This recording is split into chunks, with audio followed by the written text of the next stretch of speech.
नमस्कार साथियों, जैसा कि हम हमारे पिछले वीडियो में वर्ण विचार जो कि रीट के पाठ्यक्रम का हिस्सा था उसको लगभग पूरा कर चुके थे और आज से हमारा टॉपिक चलेगा संधि। तो संधि के बारे में जानकारी प्राप्त करते हैं। संधि में धातु है। मुख्य रूप से जो धातु होती है उसमें प्रत्यय और उपसर्ग जुड़ के कोई शब्द बनता है, ठीक है, पद बनता है। तो धातु है, उसमें जब सम उपसर्ग जुड़ता है और की प्रत्यय जुड़ता है तो संधि का निर्माण होता है, ठीक है। तो संधि किस किस से मिलकर बना हुआ है? सम उपसर्ग, धातु और की प्रत्यय। और संधि शब्द स्त्रीलिंग न होकर पुल्लिंग है। ध्यान रखिएगा, वेरी वेरी इंपॉर्टेंट है। मतलब जहाँ पे मैंने कह दिया ध्यान रखिएगा तो उसको ध्यान रखना ही है, क्योंकि इंपॉर्टेंट बनता है क्वेश्चन वहाँ पे, ठीक है।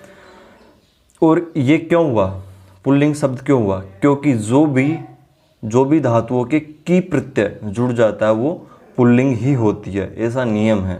जैसे निधि में भी क्या होगा? पुल्लिंग ही कीवर्ड होगा, मतलब पुल्लिंग शब्द होगा निधि, ठीक है। तो जिन धातुओं में की प्रत्यय जुड़ता है वो पुल्लिंग होती है। तो संधि कौन सा शब्द है? पुल्लिंग शब्द है, ठीक है। परिभाषा, संधि की परिभाषा देखते हैं।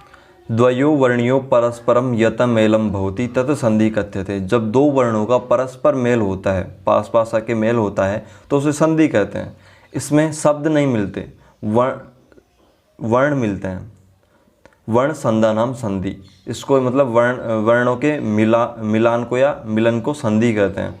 जब दो वर्ण मिलते हैं तो तीन ही कंडीशन पॉसिबल होती है। या तो दोनों वर्णों को मिलकर कोई नया वर्ण बन जाए, या दोनों वर्णों के बीच में कोई नए वर्ण का आगम हो जाए, या दोनों वर्ण मिलते हैं वहाँ पे किसी का लोप हो जाए। तीन कंडीशन बनती है, किसी का आगम, किसी का लोप या नया वर्ण बन जाए, ठीक है।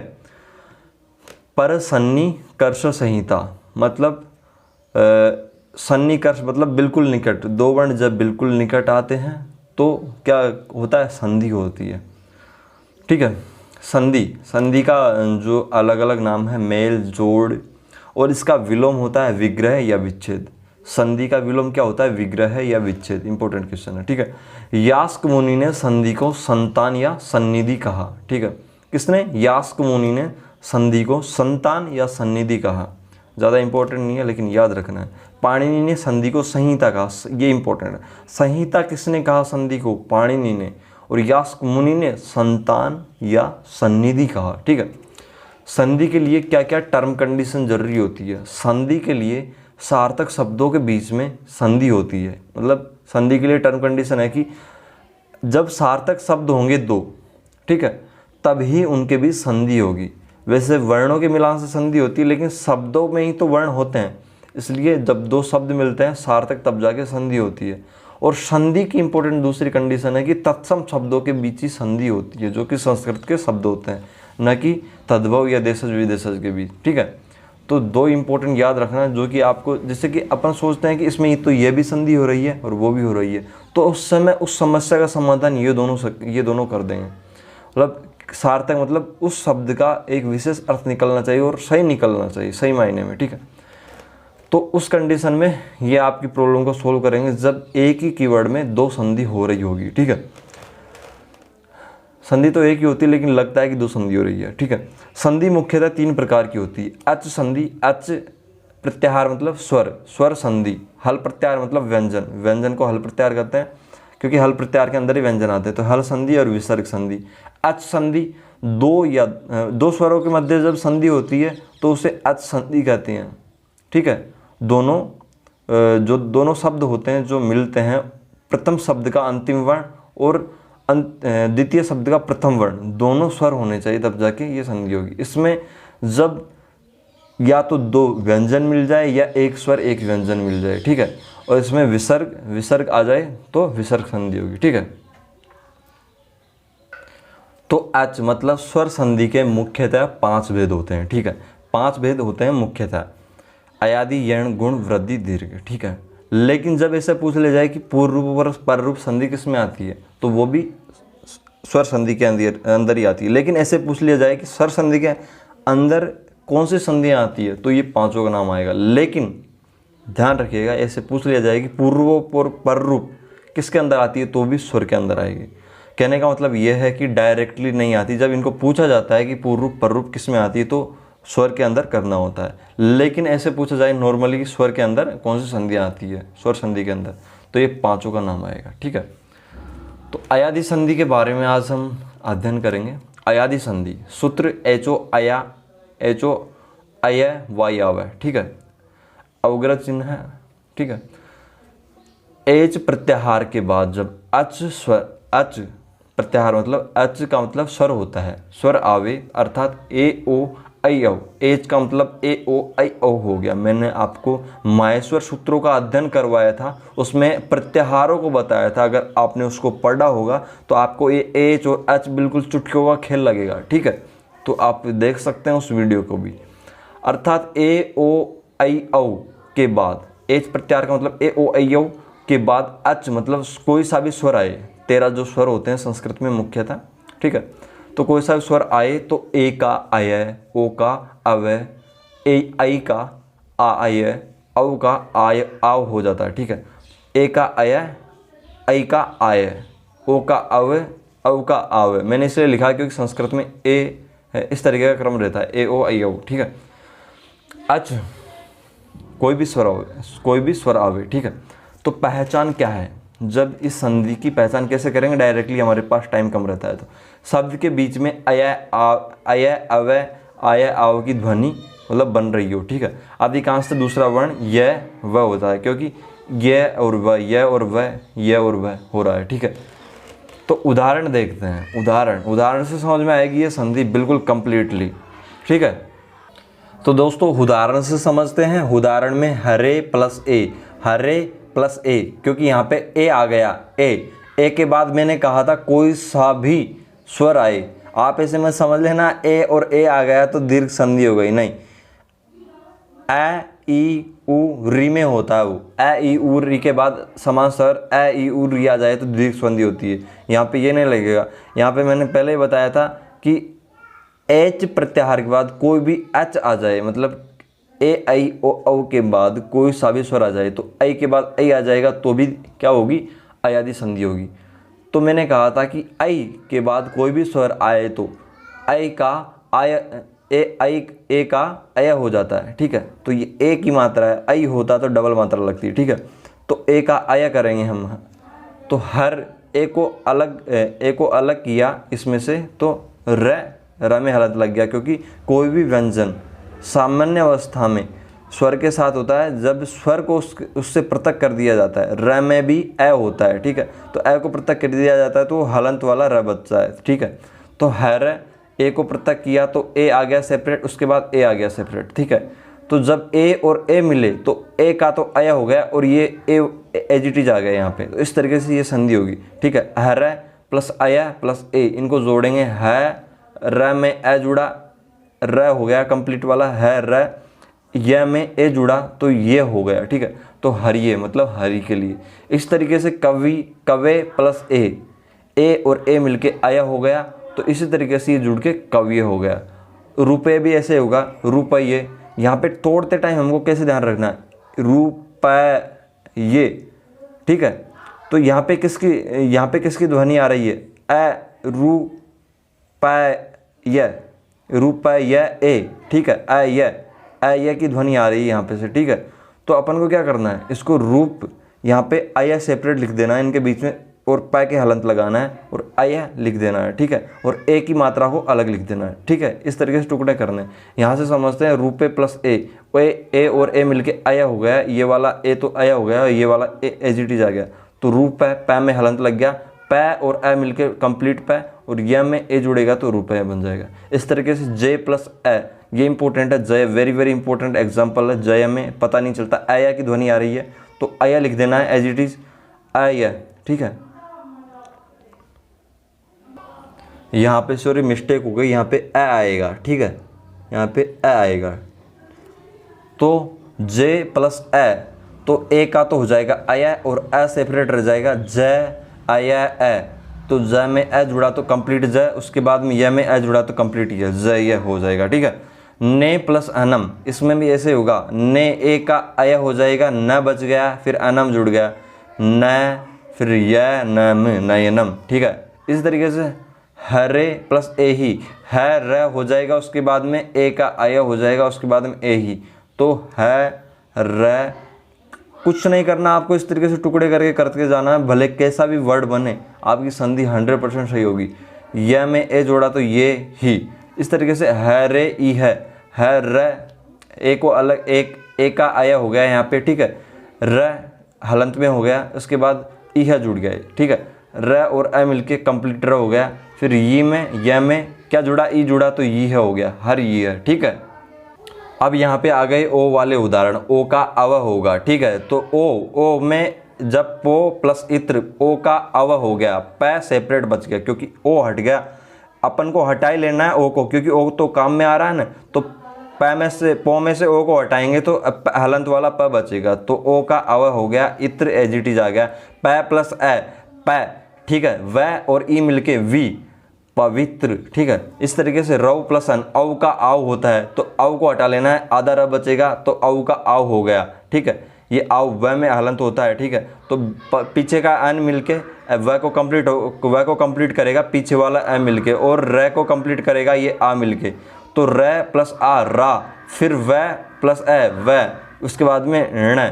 ये सूत्र होता है, री र स के बाद में अगर कोई भी मतलब ये न आए तो न का ण हो जाता है। ये सूत्र है, ये मतलब नियम है कि री र और श के बाद में अगर क्या आए, न आए, री, क्योंकि यहाँ पे आ रहा है र आ रहा है इसमें, और यहाँ पे री सी वाला आ जाता या षटकोण वाला आ जाता, तो भी क्या होता है, न का ण हो जाता है। ठीक है। ये इंपॉर्टेंट रूल है, ध्यान रखना है। रावण हो गया, पौ प्लस अक, औ का पै सेपरेट बचा हलंत वाला, औ का आव हो गया, फिर अक जुड़ के पावक हो गया। इस तरीके से ग्लव प्लस आ, औ का आव हो गया, ग्ल बचा, आव हो गया, आ हो गया, ग्लावा ग्लावा, ग्वाला मत पढ़ देना, ग्लावा इंपॉर्टेंट है।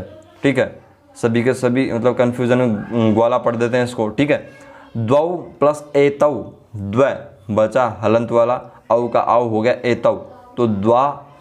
ठीक है। द्वा हो गया, व में एक ही मात्रा जुड़ी वे तौ। ठीक है। इंदौ प्लस उदिते, इंद औ का आव हो गया।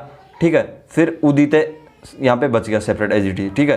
तो इंद और आ जुड़ के इंदा, फिर व और उ जुड़ के वु दीते, इंदा वु दीते। ठीक है। इस तरीके से विष्णु प्लस इति, विष्णु ओ का अव हो गया। ठीक है। इति यहाँ पे सेपरेट एज इट इज आ गया, क्योंकि ये ए आई ओ अव यहाँ पे आते हैं, उनका ही अय अव आय आव होता है। ठीक है। तो विष्णु, विष्ण में से ऋण के हलंत लग गया, फिर अव हो गया, तो अ और ऋण मल के मतलब कंप्लीट ऋण बन गया, और वह और ई मिल के वी बन गया, विष्णा वीति। इस तरीके से वटो वृक्ष, वट वृक्ष वेरी वेरी इंपॉर्टेंट एग्जाम्पल, जहाँ पे मैंने कह दिया वेरी वेरी इंपॉर्टेंट तो है वेरी वेरी इंपॉर्टेंट, क्योंकि क्वेश्चन बनता है।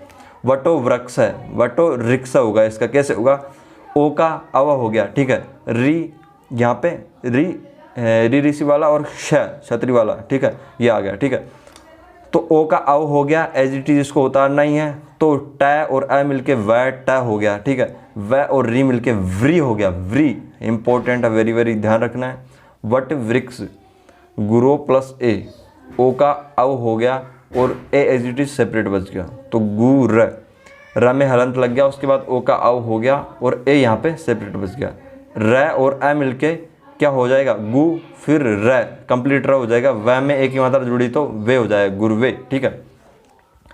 स्रो प्लस अनम, स्रो में ओ का अव हो गया, स्र का स और र से मिलके बनता है, तो ये आधा स्र हो गया। ठीक है। फिर अनम इसमें जुड़ गया। ठीक है। स्र में ए जुड़ा तो स्र कंप्लीट हो गया, व में ए जुड़ा तो वह श्रवणम। ठीक है। तो श्रव, अव की मात्रा, अव की ध्वनि निकल रही है, तो इस तरीके से कीवर्ड को ध्यान रख के आपको पहचानना। विनायक, आय, विनाय, आय की ध्वनि निकल रही है। ठीक है। तो विनय, आय किससे बनता है, ऐ से, ऐ से ऐ का आय हो जाता है, तो ऐ करना है यहाँ पे, न को हटा के विन, मतलब ये आय को सेपरेट हटा लेना है, उसके बाद जो बचता है उसके आय की जगह ऐ कर देना, मतलब यहाँ पे विनय, क्योंकि ऐ से बनता है, तो विनय प्लस पीछे वाला यहाँ पे से आय को हटाया तो यह तो हलंत के साथ बाहर निकलेगा, तो अक बचेगा, तो अक यहाँ पे लिख दिया। ठीक है।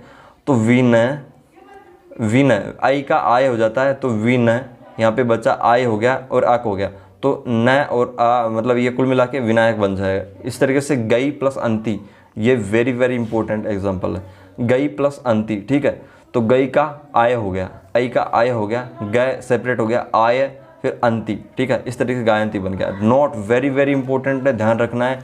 नोट इस, इक्स, इक्सा, इप्सित और इप्सा, इनमें बड़ी की मात्रा आती है। सामान्यतः यही ऐसे कीवर्ड हैं जिनमें बड़ी की मात्रा आती है, अन्यथा इनके अलावा सभी में छोटी ई वाली मात्रा आती है, ठीक है। मतलब मात्रा क्या, इस तरीके से कीवर्ड ई, जो ई आती है छोटी ई आती है, ठीक है। इस, इसा, इक्सा, इक्स, इप्सित, इप्सा, इनके अलावा ज़्यादातर में ये छोटी वाली ई आती है। तो ध्यान रखिएगा, कभी कभी आप कंफ्यूज हो जाते हैं यहाँ पे छोटी लगाऊं या बड़ी, तो ये ध्यान रख लेना, ये नहीं है तो ज़्यादातर में छोटी लगेगी। ये अयादी के अपवाद है। गो प्लस इंद्र, ओ का औ होना चाहिए, ठीक है। मैं आपको समझाता हूँ इसको, ठीक है। तो मैंने आपको बताया था कि ज़्यादातर में छोटी वाली ई आती है, तो छोटी वाली ई आ गई, ठीक है। तो गो प्लस इंद्र ये अयादी के अपवाद क्यों हैं? क्योंकि यहाँ पे ओ का औ हो गया, तो ओ का औ हो गया तो ओ को हटाया, क्योंकि ओ का तो औ हो गया तो ओ को तो हटाना पड़ेगा, तो यहाँ पे ओ को हटाएंगे तो जो व्यंजन बचता है वो हलंत वाला बचता है, ग, ठीक है। ग हो गया, उसके बाद ओ का औ हो गया प्लस ओ का क्या हो गया, औ हो गया, ठीक है, प्लस इंद्र एजिटीज आ गया, ठीक है।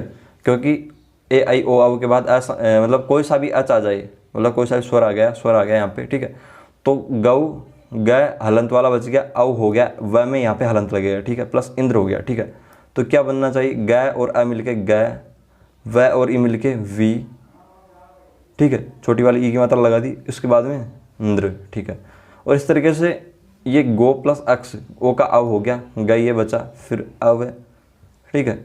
उसके बाद में प्लस अक्स, ये हो गया, ठीक है।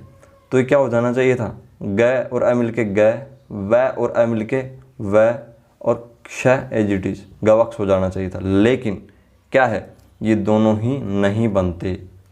इनकी जगह क्या बनता है, गवेंद्र की जगह क्या बनता है, यहाँ पे मैंने आपको दिखा रखा है, गवेंद्र बनता है, ठीक है। गवेंद्र और गवाक्स बनता है, न कि गवेंद्र बनता है, ठीक है। गवेंद्र और गवाक्स बनता है। वेरी वेरी इंपॉर्टेंट एग्जाम्पल है, ये आते रहते हैं सेकंड ग्रेड फर्स्ट ग्रेड तक, ठीक है। तो रीट में तो आने का सवाल बनता है। तो गवेंद्र और गवाक्स, तो नियम के अनुसार गवेंद्र और गवाक्स होना चाहिए था, लेकिन ये गवेंद्र और गवाक्स बने, जो कि अयादी संधि के अपवाद है, क्योंकि इनमें अयादी संधि होते हुए भी ये बन नहीं रहे, ये वाले कीवर्ड, तो अयादी संधि के अपवाद हो गए, ठीक है। तो ध्यान रखना है, बिल्कुल ध्यान रखना है, तो रखना है, क्योंकि वेरी वेरी इंपॉर्टेंट है। अब चलते हैं अन्य अपवादों की तरफ। वांतो ये प्रत्यय, इस सूत्र से क्या अपवाद होते हैं, गो प्लस यम मतलब गव्यम, यहाँ पे अयादी संधि हो रही है, ओ का अव हो गया, तो अव कैसे हुआ मैं बताता हूँ। गो प्लस यम आपको सभी समझ में आ जाएंगे, ठीक है। गो प्लस यम, ठीक है। उसके बाद में ओ का औ हो जाता है अयादी संधि के अनुसार, कोई भी स्वर आने पर, ठीक है। यहाँ पे कोई भी स्वर आता है, लेकिन यहाँ पे स्वर नहीं है, फिर भी अयादी संधि हो रही है, इसलिए ये अपवाद है, क्योंकि ये स्वर नहीं है, ठीक है। ये है, ये व्यंजन है, ठीक है। तो फिर भी अयादी संधि हो रही है। गो का ग बच रहा है, उसके बाद में ओ का औ हो रहा है, उसके बाद में यम, ठीक है। ये व में हलंत आएगा, ठीक है, यम, ठीक है। तो ग और अ मिलके ग, ठीक है, व और यह मिलके आधा व और यह मिलके व, और उसके बाद में ये मैं। यहाँ पे अयादी संधि हो तो रही है, लेकिन ये अयादी संधि का अपवाद है, क्योंकि स्वर संधि क्या कहती है, आगे स्वर और पीछे स्वर होना चाहिए। ओ तो स्वर है, यहाँ पे स्वर नहीं है, इसकी वजह से अपवाद है। इस तरीके से सभी कीवर्ड बनेंगे। गव्यम, हो प्लस यम हव्यम, भो प्लस यम भव्यम, श्रो प्लस यम श्रव्यम, नौ प्लस यम नाव्यम नाव्यम, ठीक है। औ का आव हो जाता है, सौ प्लस यम साव्यम, ठीक है। इस तरीके से ये अपवाद हो गए, आपको पता चल गया क्यों अपवाद हुए। औध परिमाणे च, दूरी मार्ग माप, इन मतलब ये कीवर्ड आने पर भी क्या होता है, यह होती है अयादी संधि होती है, जो अयादी संधि का अपवाद है। कैसे है, क्योंकि यहाँ पे भी यहाँ पे स्वर आना चाहिए था, लेकिन यहाँ पे य उ, ध्यान रखना, अगर आप यू बोलेंगे तो यह पहले बुलाव में आएगा, उसके बाद में उ आता है, ठीक है। तो आप ऐसे मत सोच लेना यहाँ पे तो उ है, नहीं, पता है कि भाई ऊ है, लेकिन पहले ये है उसके बाद में ऊ है, ठीक है। तो पहले तो ये आ रहा है क्योंकि ये व्यंजन है, इसकी वजह से यहाँ पे स्वर संधि नहीं होनी चाहिए, लेकिन फिर भी हुई, तो अयादि संधि का अपवाद है। गो प्लस व्युति जो इसमें हुआ था, इस तरीके से अब हो गया और आधा व जुड़ के व्युति बन गया। तो अयादि संधि में बस इतना ही था। नेक्स्ट वीडियो में हम यण संधि या कोई सी भी संधि उठा सकते हैं स्वर संधि में से। कोई आपका डाउट रहता है तो आप कमेंट सेक्शन में पूछ सकते हैं। मेरे हिसाब से आपको कोई डाउट नहीं रहा होगा, ठीक है। तो अगर आपको वीडियो पसंद आती है तो आप अपना जो सजेशन है कमेंट बॉक्स में दे सकते हैं, कैसा लगा, और इसके साथ ही चैनल के साथ बने रहने के लिए सब्सक्राइब कर सकते हैं। धन्यवाद।